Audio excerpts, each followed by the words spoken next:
Mm. Speaking of being back, load shedding is back. Oh, Just load when we shedding is thought back, we've bruh. escaped it, we already had COVID-19 to deal with. The government gave us a break from load shedding, and it's back Mm. now. And I'm not gonna lie, it's fucking up my entire schedule, bruh. So Yeah. I haven't been able to deal with it.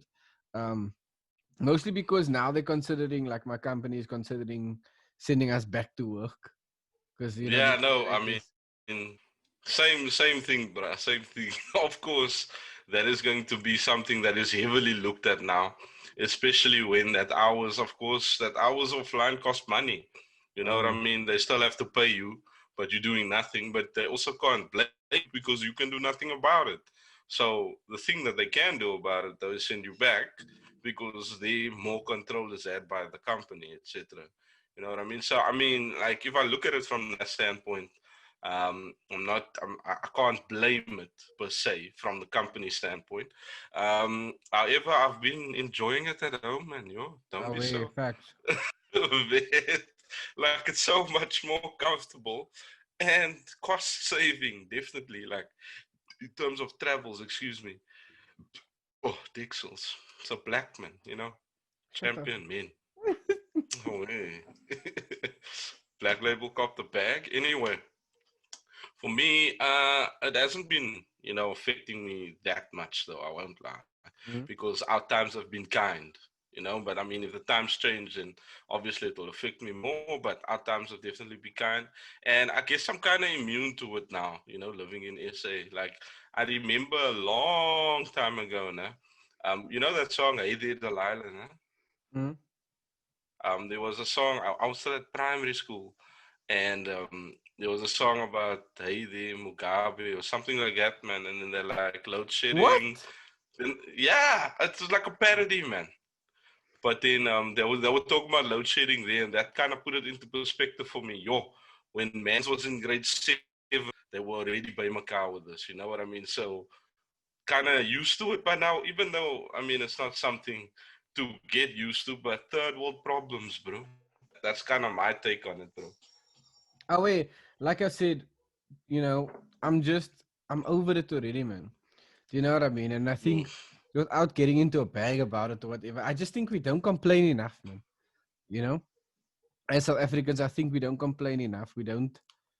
I think we just roll over and take it because I mean we just think like, ah, it's never gonna change. But I think we deserve better. I don't know if you feel the same, but we deserve better, man. Yeah, Because I mean we pay a lot of we money for electricity. It's not like we get discount for that hours that we don't have electricity. yeah. No, I get that point. And in terms of we don't complain enough, nah? Mm-hmm. I'm trying to look at the people who think like, oh, yeah, but if we complain, and then what? Do you know what I mean? And then what does it take to get that action? Do you know what I mean? Yeah, Like, no, do 100%. you know? It's Like, understandable because I mean, and then if you want to go break down stuff, then I'm not that most. But you're yeah, complaining, but your complaining is not being heard. So now you want to break stuff, but I'm not for that either. So it's almost like a rock I and a rather hard my then place. just take it.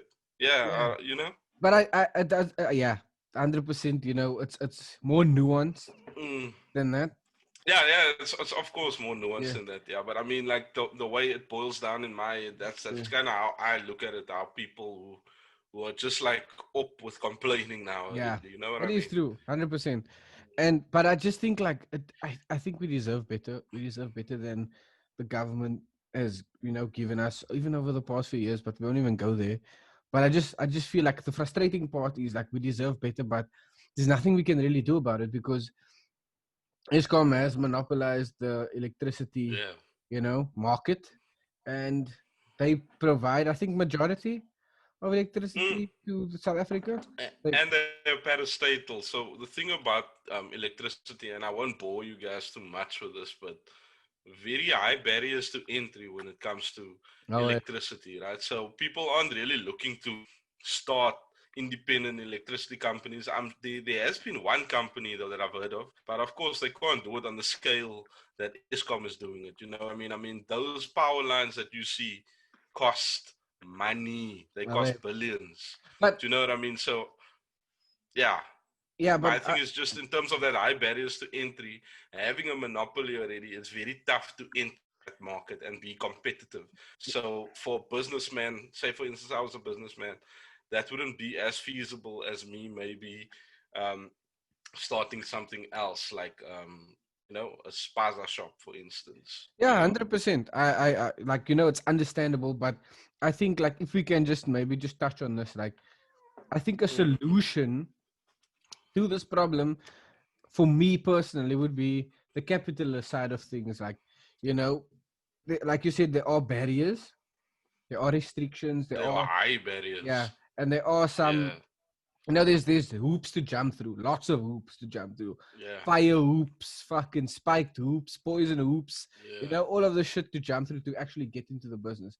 But I think that if the government took steps in removing some of those restrictions, obviously with merit, like, or keeping the ones in place that are there to prevent things such as fraud and things like that, we could see a improvement in this in the situation of load shedding. Do you know what I mean? Because Mm. people will Like then, what steps could they take? well, Are we what I'm talking about now to encourage competitiveness? yes, there we go. To So how? Because well, I'm looking at it from a feasibility perspective. Like no matter how much money I have, I'm mhm, now thinking of me as a potential businessman. I don't see how that as a project yeah, is more feasible than a lot of other things I can do also with a large amount of money. Like for instance, a new cell phone network I'll do before I'll do electricity. Do you know what I mean? yeah. Like No, I think that, and cell phones is also a very volatile oligopolistic market, of course. So I'm just thinking of your idea now. What's your yeah, ideas on that? I'm I won't go into the details because I don't know enough about it.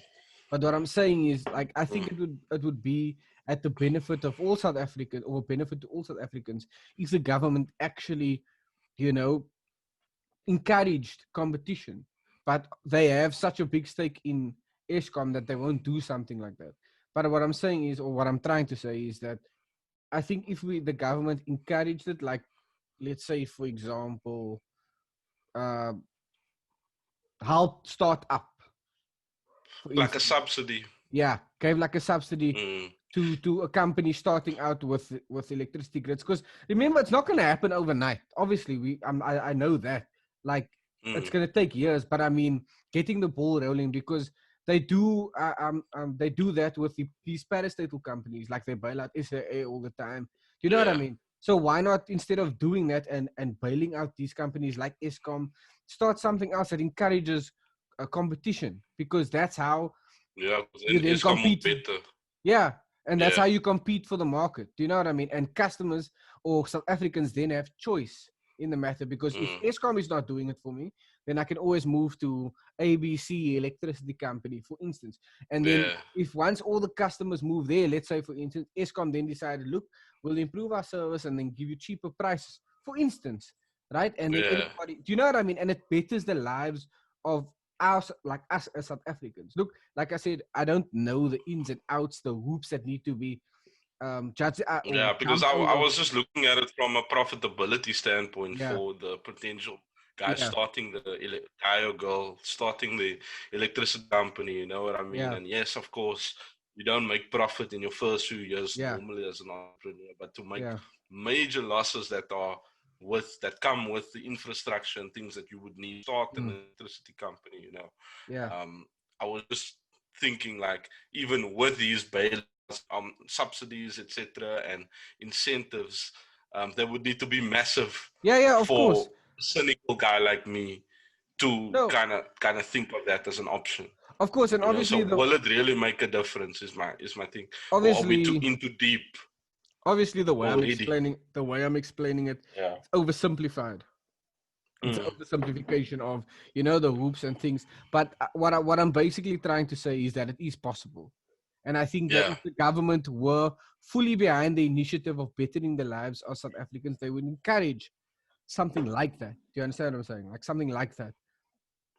And Okay. it might not I be mean, to the the benefit. competition commission is there, but yeah. Yeah, we So all so know. there is something that encourages that. But the industry that you're talking about, though, it's not so much just like I'm picturing a graph in front of me. Excuse Yeah. me for that, Mm-hmm. but that's just how I think of these type of things. It's like in terms of demand and supply for that type of thing, especially when there's already a monopoly Yeah. and barriers to entry. Like I'm just No, saying, like but for instance, the way I'm thinking about it, right? You're saying like, yeah, it would take so much money, it would take, this, that, and the other. But like we've seen with the coronavirus relief bill, there are companies that have a lot of money. Do you know what I yeah, mean? but yeah, they do have a lot of money, but do they necessarily want to expend that money on something that No, may not be yeah, no, I profitable? understand. You know what Like I I mean? understand. But what I'm saying, there is I'm not money. saying they don't have the money. Yeah, but No, they definitely have the money, but the feasibility isn't there. yeah, and That question. but what I'm saying, like, if we lived in a perfect world, and I, like, let's say I'm a billionaire and I wanted to better the lives of my fellow South Africans, I would be willing, to look. It's obviously a utopian way I of would thinking. move to wherever you live, bruh. In a You know heartbeat, what I bro. mean? I'll save up everything and I'll go, bruh. And as I'm saying this now, I'm realizing, like, the cynical side of me, or the cynic in me, is is Yeah, is basically saying, like, where it sounds like a utopian, almost like, if everybody gave 2 billion rand, they would solve poverty. You know what I mean? And yeah, to me, it yeah. sounds the It's the same. same It's like type the of same thing, type yeah. of thing. But I'm saying Yeah. it is possible. It's not impossible. I just think that it will take everybody in all sectors, or all role players within the sector, to pull together to sort of solve it. And like I'm saying, like, we always say our way, there's too much, there's too many hoops, there's too many this, there's too many that. But if we all pull together, we can build something that we can all benefit from. But then again, how we ought Mm. to live, and how we live, Of course, it bruh. is what it is. But our way, And another thing I'll say on this before we leave this, uh I would really like, and this is probably on myself as well, because I really haven't done the research, and mm, I know I've said before on this podcast that, my bro, I'm not that brat that's gonna go do research. Believe me, I could, but I couldn't be asked to dollar. mm, But I actually want to go do more research on what is the problem. yeah, What is the cause? And yeah, how can they decide to switch it on and off? So if yeah, there's really a problem, then we shouldn't be in constant load shedding. mm, But now this machine is working again, generators working again. Okay, fine, we fine now for 6 months. And then it come back, then it's terrifying. Then, like, shouldn't we be running out now? If it is, are you saying? Do you know mm. what I mean? Like Well, how do we just generate more? what I think it is, I think it's a capacity issue, man. I think that they don't have the capacity, let's say, of generators, or whatever the case. I don't know what the terminology is, but I think, like, let's say there's 4 blocks, right? And we have 4 generators to power the 4 blocks, right? And Okay. then right, it goes on for years, but we don't maintain it properly for the sake of argument. Okay, and then one generator Like, it breaks, then goes. you need to like say, okay, nah, So we need yeah, to distribute now in a different way so yes. that So I think that's the type of okay, thing, and then okay. we So fix that the we don't have a full blackout. our way. So then we Our ha- way, we our get way. we fix the generator that was working, and then it goes again for the next 6 months. Path in another generator. Yeah, So I yeah, think yeah, I yeah. think it's Okay, something that like that that. would make a lot of sense, yeah. Again, an oversimplification, but I think that's But the gist of it. for the purposes of the listener, also they don't want to hear about generators, I'm sure. Oh, So I think the way you simplify it is good. so yeah, that's Okay. that on that. Without getting further into that bag, what I would say also before we get into the shits is congratulations to the winners of the giveaway. Thank you so much for everybody